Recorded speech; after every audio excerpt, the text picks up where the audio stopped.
Namundok nga muna ang peg ng inyong Dora mga mi. Get away nga muna tayo sa magulo at maingay na kabihasnan. Dito nga pala ito sa may Tanay Rizal. Sobrang ganda talaga dito mga mi.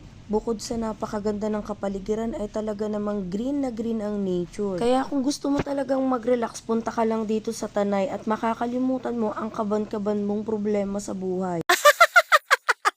Magstay nga kami dito for 1 night and 1 day. Kung mula nga Metro Manila kayo, ay magbibiyahe kayo dito ng 1 oras at kalahati. Sa panahon nga ngayon mga mi, kailangan natin ang ganitong lugar, yung marerelax tayo, marerefresh tayo, saka ulit tayo lalaban. Para pagbalik natin sa ating mga trabaho ay full of positive tayo sa ating buhay. Kaya nanamnamin ko talaga yung kapaligiran at katahimikan ng lugar. Kaya nga pagdating ko dito, ay nag-video agad ako at nang may pang-reels ako, yun pala yun, char. Yan nga pala yung pag-i-stayan namin for today. Ayan, ang ganda nung house, 'di ba mga mi?